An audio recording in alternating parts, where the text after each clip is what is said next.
Hello বন্ধুরা, কেমন আছো? আশা করি তোমরা সবাই ভালো আছো, আমিও ভালো আছি টুকটাকভাবে। তবে ভিডিওটা কেউ টেনে টুনে দেখো না, শুরু থেকে এন্ড অবধি দেখো, ভিডিওটা ভালো লাগবে অবশ্য। আজকে আমি কটা কথা বলবো ম্যান্ডিকে নিয়ে। আমার মনে হয় ম্যান্ডি নতুন খেলায় আবার নেমেছে, নতুন খেলা। কেননা নতুন নতুন দিদি ভাই আবার জোট হয়েছে না, দিদিভাই আবার জোট হয়েছে। তো দিদি ভাইয়ের নামে কেস দেওয়া আছে। তো এতদিন তো চলো একটা ওদের একটা দ্বন্দ্বের মধ্যে ছিল, ঠিক আছে, তার জন্য হয়তো ম্যান্ডি মুখ খোলেনি। এখন যাহাতে দিদি ভাইয়ের সঙ্গে আবার একজোট হয়েছে, সেখান থেকে বোঝা যাচ্ছে যে দিদি ভাইয়ের নামে যখন, ওর সোনা দিদি ভাইয়ের নামে যখন কেসটা দিয়েছে, তাহলে এই সময় একটু কণিকাকে খোঁচা মারা যায়, যাহাতে দিদি ভাইয়ের সঙ্গে একদম গলায় গলা, আত্মার আত্মা, রক্তের রক্তে হয়ে গেছে। সেইখানে কণিকাকে একটু ডোজ দিতে চলে এসছে ম্যান্ডি, তাই না ম্যান্ডি? আমার মনে হচ্ছে, এটা আমার মনে হচ্ছে যে এইটা পুরোটাই দালালের কাজ। দালাল সরাসরি হয়তো বলতে পারেনি বলে তার জন্য ম্যান্ডিকে দিয়ে এগুলো বলাচ্ছে, তাই না? কণিকা কিন্তু ওর কাজটা করেছে অনেক বছর আগে, অনেক দিন আগে। এতদিন কিন্তু সে মুখ খোলেনি, খোলেনি, কিন্তু আজকে কেন খুলছে? কারণ তো কিছু আছেই, তাই না? কিছু তো কারণ আছেই। কিছু কারণ না থাকলে তো আজকে হট করে অন্নপূর্ণা করতো না, তাই না? পুরো ভিডিওটা শুরু থেকে লাস্ট অবধি অন্নপূর্ণা করে গেছে। দেখো, আমার মনে হয় যারা আমরা ইউটিউবে আছি, তারা যদি আমার মনে হয়, আমার মনের কথা, সবাইকে সাথ দেওয়াটা উচিত। কেউ যদি ম্যান্ডির মতনই ধরো বিপদে পড়ে, সেখানে কণিকা ওকে হেল্প করেছে, সেটা কি খারাপ করেছে? করেনি। কণিকা কিন্তু একটা ভালো কাজ করেছে। আমার মনে হয় না, আমি জানি ম্যান্ডি ভালো, সত্যি ভালো। ও হয়তো একটা ভুল করে ফেলেছিল, তার জন্য কিন্তু আমরা ওকে ছেড়েও কথা বলিনি। প্রত্যেকটা মানুষ যে যেরকম পেরেছে সে সেরকম ওকে ডোজ দিয়েছে, কোনোদিনও কিন্তু কোনো কথার প্রতিবাদও করেনি। তাতে ভালো বলা যায়। মিনার মতো না, মিনা যেটা করে সেটা পাতে নেওয়া যায় না, আর মিনা যেটা করেছে সেইটা সত্যি একদমই পাতে নেওয়া যায় না, বুঝতে পেরেছ? কিন্তু সেখানে আমি ম্যান্ডিকে খারাপ বলছি না, কিন্তু ও সঙ্গদোষে মানুষ খারাপ হয়ে যায়। কতক্ষণ খারাপ হবে না? ব্রেন যখন ওয়াশ করতে থাকে না, মানুষের অটোমেটিক ব্রেন কাজ করে। ও যেরকম বলবে ও সেরকমই করবে। কত খুন বেঁচে থাকবে তার কাছ থেকে? হ্যাঁ, তো এর পেছনে আমার মনে হয় যে কলকাঠিগুলো নাড়ছে, সেইটা আমার মনে হয় নাড়ছে এই ঘোড়ামুখী দালাল কলকাঠিটা নাড়ছে। তো কিন্তু আমি এখানে একটা কথা বলবো, আজকে যদি যে বিপদটা ম্যান্ডির হয়েছিল, কণিকা সলভ করেছিল, তাই তো? আমার মনে হয় এরকম বিপদ আমার সঙ্গেও কিন্তু হয়েছে। আমার যে চ্যানেলটা মোমো দা রোস্টার, এটা আমার মোমো রোস্টার, আর ওটা মোমো দা রোস্টার। তো মোমো দা রোস্টারের সেখানে আমি আমার চ্যানেলটা কোনো কারণেই হয়তো মনিটাইজেশন অন করতে পারিনি। সেখানে যদি আমি ম্যান্ডিকে বলতাম, এর আগে আমি অনেক কমেন্ট করেছি কিন্তু ম্যান্ডিকে, যখন ওর ভিডিও দেখতাম অনেক কমেন্ট করেছি আমি। তো ও কি করতো? আমি কমেন্ট করেছি। এমন মানুষ নাই যে তাকে আমি বলিনি আমার এই কথাটা। এমনকি আমি ভিডিও করেও মানুষকে জানিয়েছি যে আমি 1 বছরের মধ্যে 12,000 ঘন্টা করে ফেলেছি। যেখানে বলে 4,000 ঘন্টা ওয়াচ টাইম আর 1,000 সাবস্ক্রাইবার হলে হয়ে যাবে, সেখানে আমার 10,000 সাবস্ক্রাইব ছিল আর 12,000 ওয়াচ টাইম হয়ে গেছিলো। তারপরেও কিন্তু হয়তো কোনো কারণে, কোনো ভুল ত্রুটির কারণে হয়তো আমার মনিটাইজেশনটা অন হয়নি। তাহলে আমি যদি ম্যান্ডিকে আমি মেসেজ করেছিলাম, তার কোনো রিপ্লাই কিন্তু আমি পাইনি। করেছে ম্যান্ডি আমার হলো উপকার করেছে। আমি তো অনেক মানুষকে বলেছি, কই কেউ তো করেনি, কেউ করেনি। কিন্তু আমি কণিকাকে করিনি, যেটা আমি সত্যি সেটাই বলবো, যে আমি কণিকাকে কিন্তু কোনোদিনও বলিনি যে আমার এরকম কোনো প্রবলেম হয়েছে। আমি জানি ও অত বড় একটা ব্লগার, সেখানে যদি ইগনোর করে খুবই খারাপ লাগবে। আমি গীতা দিদিভাইকেও লাইভে বলেছি, দিদিভাই আমার এরকম এরকম হয়েছে গো। আমি দেবশ্রী দিদিভাইকেও বলেছি যে আমার এটা করে দেবে, তো বলে দিদিভাই বলেছিল যে এখন তো আমি তো এটা করি না, এটা আমার দিদির ছেলে করেছিল আর এখন খুব কঠিন হয়ে দাঁড়িয়েছে, এটা বলেছিল। ঠিক আছে, দেবশ্রী দিদিভাইকে বা দীপ্তি দিদিভাইকে বা গীতা দিদিভাইকে যদি আমি কমেন্ট করি, তার রিপ্লাই কিন্তু আমি সঙ্গে সঙ্গে পাই, এটা আমি দেখেছি।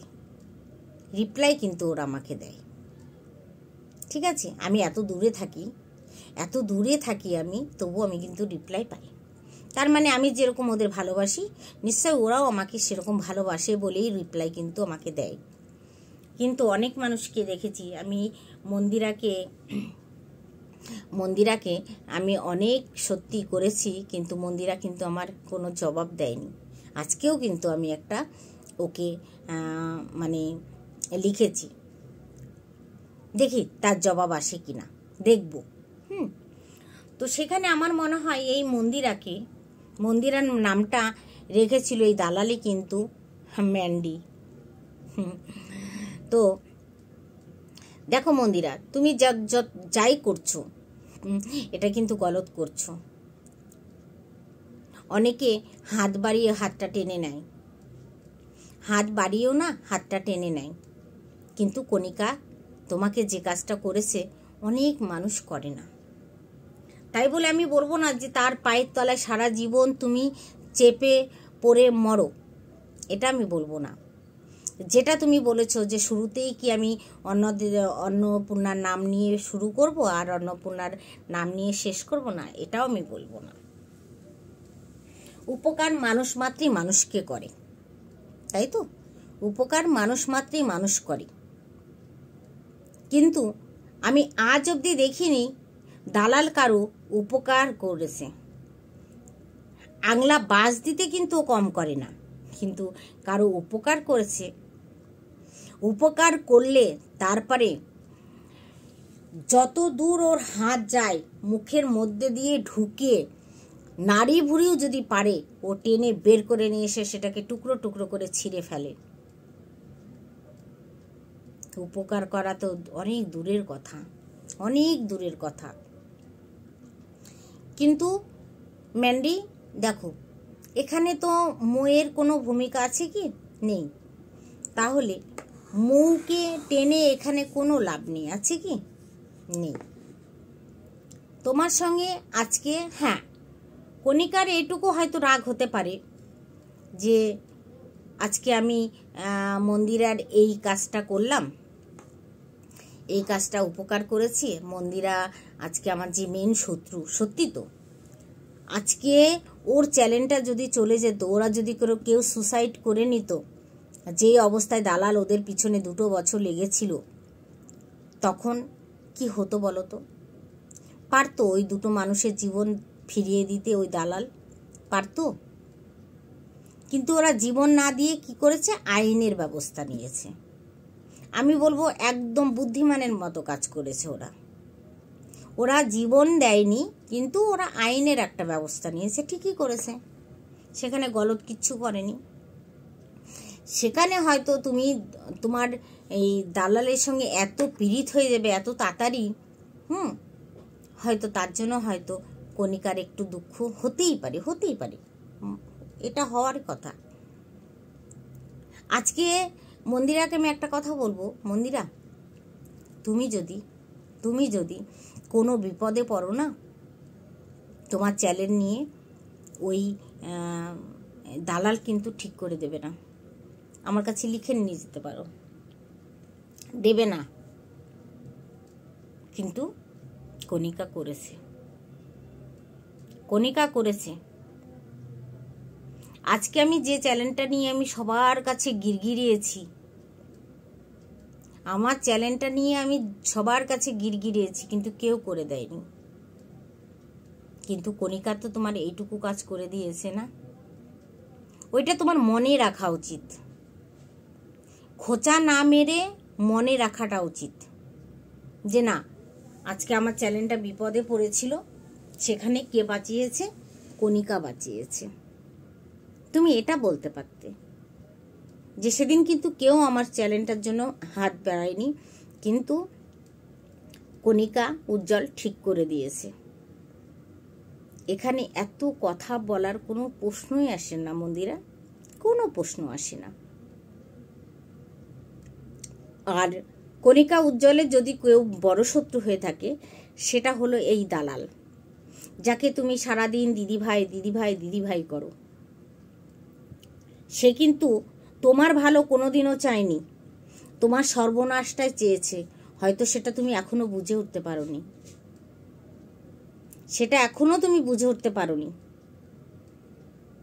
বুঝেছ? ও ছোক পেলে আবার ছোবল মারবে মন্দিরা, এটা ভুলে যেও না। ও যখনই ছোক পাবে তখনই তোমাকে সবল মারবে। এই যে দিদিভাই, ও কারো দিদিভাইয়ের যোগ্যতাই না। ও এমন একটা মানুষ, বেহারামি। ও যে প্লেটে খায় সেই প্লেট ছেদ করে বেরিয়ে আসে। ওকে মানুষের চামড়া শরীরে ভগবান দিয়েছে ঠিকই, ও মানুষ রূপে শয়তান। দালাল মানুষ রূপে একটা শয়তান, ঠিক আছে? তা মন্দিরা, তুমি যেটা করছো সেটা ভুল করছো। হ্যাঁ, একটা করে ফেলেছো, দ্বিতীয়বার আর এরকম করো না। করেছে তো সে তো একদিন উপকার, তোমাকে করেছে তো একদিন উপকার, তাই না? সেইটুকু না হয় মনে রেখো। ও যদি তোমাকে কিছু বলেও থাকে, তোমাকে বলতে তো আর কেউ কম ছাড়েনি, সবাই বলেছে। আর দালাল যেটা করেছে সেটা তো সীমার বাইরে। ও কোনোদিনও চেয়েছিল না যে তোমার আর তোমার মানে হাজব্যান্ডের সঙ্গে সংসারটা হোক আর মেয়েটা ভালোভাবে মানুষ হোক। ও কোনোদিন চায়নি, বুঝেছ? তুমি মানুষ চিনতে হয়তো ভুল করছো, তুমি ভুল করছো, এটা আমার মনে হচ্ছে। কণিকা সেরকম মেয়ে না। হ্যাঁ, রাগের বশে হয়তো তোমাকে দু একটা কথা বলতে পারে, কিন্তু বলতে তো কেউ কম ছাড়েনি না, প্রত্যেকটা মানুষ বলেছে। তাদের উপরে কি ভিডিও নামাবে তুমি বলো? তাদের উপরে কি ভিডিও করবে? তুমি অন্যায় করেছিলে, সেই অন্যায়ের কথাটা কিন্তু প্রত্যেকটা মানুষ বলেছে। কেউ বলেনি, কেউ বলতে পারবে না যে আমি মন্দিরাকে নিয়ে বলিনি, সবাই বলেছে। আর বলিয়েছে কে? সেটা হলো দালাল, যে দালালি করে বেড়ায়, যে দাল্লি, সে। ও কোনোদিনও চায় না, এখনো মন্দিরা, আমি এখনো বুক ঠুকে বলতে পারবো, এখনো তোমার ভালো চায় না যে তোমার হাজব্যান্ডের, তোমার মেয়ের বন্ডিংটা ভালো থাকুক। এই বন্ডিংটা ভাঙার জন্য অনেক কিছু করেছে, ঠিক আছে? একটা সংসার ভাঙা সেকেন্ডের কাজ, কিন্তু একটা সংসারকে টিকিয়ে রেখে দেখানো অনেক মুশকিল। তুমি দেখো সন্দীপ আর মিনার কি করলো। যে সন্দীপের মতো ছেলে সংসার না করে বিধবা থাক তাও ভালো, কিন্তু সন্দীপের সংসার করিস না, সন্দীপের সংসার করিস না। তুই বিধবা থাক তাও ভালো, কিন্তু সন্দীপের মতো মানুষের সঙ্গে তুই সংসার করিস না। আজকে কে কষ্ট পাচ্ছে মধ্যে থেকে বলো তো? বাচ্চাটা। বাচ্চাটা যতই এখানে হাসি খুশি ভালো খাওয়া টাইমলি সব কিছু পাক, মন কিন্তু মানে না। মন তো মা চায় না, কিন্তু কি মা দেখো তো, কি মা। তুমি তো তাও বাচ্চাটাকে বগলে করে নিয়ে ঘুরে বেরিয়েছো, ও কি তাই করেছে? কি মস্তিতে আছে, ঘুরছে ফিরছে, দাঁত কেলাচ্ছে, ঘেন্না লাগে দেখলে। তারপরেও এই দালাল ওকে এই গুরুমন্ত্র দিয়েছে যে তুই বিধবা হয়ে থাকবি, কিন্তু ওই সন্দীপের সংসার করবি না। তাহলে কত বড় জানোয়ার হলে এই কথাটা বলা যায় বলো তো? বিধবা মানুষগুলোকে এক ঘরে মানে বন্ধ করে রাখার দরকার, সাদা থান পরিয়ে। ওর বাপ মরে গেলে করবে তো ওর মাকে? করবে? ওর বাপটা যদি মরে যায়, ধরো কথার কথা বলছি, মরে যায়, তাহলে ওর মাকে ওই কাজটা করবে তো? তখন শুনতে হবে না ওকে? মানুষের কথা বলা যায় না। ধরো স্বামীটাই আগে চলে গেল, ও থেকে গেল, ও করবে তো সেই নিয়ম কারণগুলো, যে নিয়ম কারণগুলো বলেছিল। বুঝতে পারছো মন্দিরা তুমি কার সাথে হাত মিলিয়েছো?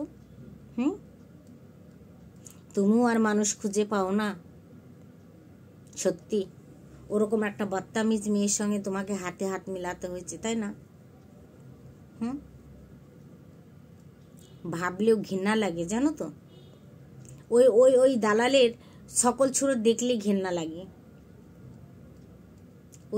ওর যে মানে কথা বলার ধরন, বডি ল্যাঙ্গুয়েজ, ওর যে ঠোঁট নাড়ানোর অঙ্গি ভঙ্গি দেখলে না অক উঠে আসে, বমি উঠে আসে। ছি ওরকম চেহারাতে। একটা শ্বশুর শাশুড়ি পারতো না ভাত দিতে? আর তো আদিবাদী নেই। কিন্তু ও তো করে খেতে পারবে না শ্বশুর শাশুড়ির সঙ্গে। কার সঙ্গে হাত মিলিয়েছো তুমি? ভেবে চিন্তে হাত মিলিও। সবল মারতে কিন্তু টাইম লাগে না। এই ভালো এই খারাপ। ঘরে বাটিতে মানে দুধ কলা দিয়ে খড়ির সাপ পালছো, খড়ির সাপ। বুঝতে পারছো? খড়ির সাপ পালছো, এটা মনে রাখবে সব সময়। ও এত বড় হারামি। এই যুক্তি বুদ্ধি সব ও দিচ্ছে তোমাকে, যে কণিকাকে কিভাবে ডাউন থেকে ডাউনে ফেলা যায়।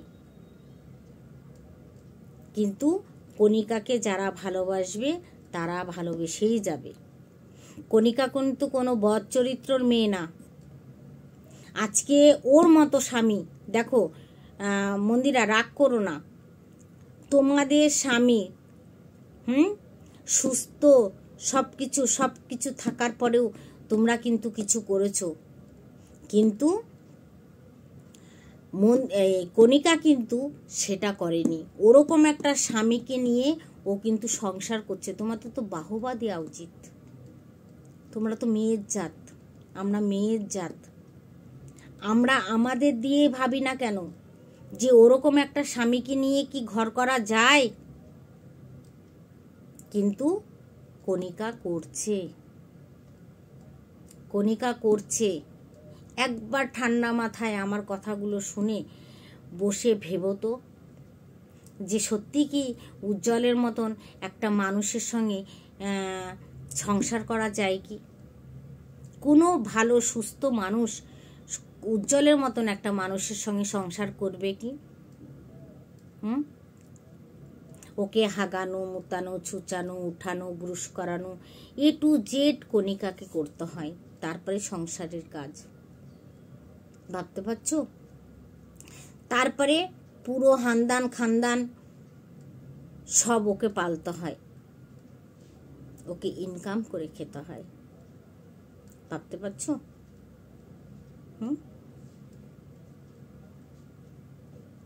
বুঝতে হবে সব কিছু ঠান্ডা মাথায়, একদম ঠান্ডা মাথায় আমার কথাগুলো তুমি শুনে ভাববে যে কথাগুলো ঠিক না বেঠিক। মানুষ সুস্থ স্বামী রেখেও এখানে চলে যাচ্ছে ওখানে চলে যাচ্ছে, কিন্তু কণিকা তো সেটা করেনি। আজকে যদি কণিকার একটু অনুরাগে যদি তোমাকে কিছু বলেও থাকে, সেটা তুমি ইগনোর করার ক্ষমতা কিন্তু মন্দিরা তোমার আছে। আমি জানি তোমার আছে ইগনোর করার, সেইটাকে ইস্তেমাল করো যে তুমি ইগনোর করতে পারো। তোমার ভিতরে এই ব্যবহারটা ভালো আছে যে তুমি ইগনোর করতে পারো, তুমি ইগনোর করো। কিন্তু দালালের কথা শুনে কাউকে নিচা দেখায়ও না, ওটা খারাপ লাগে, বুঝেছ? তো চলো বন্ধুরা, ভিডিওটা আমি এখানে রাখলাম। টাটা, বাই বাই, সবাই ভালো থেকো।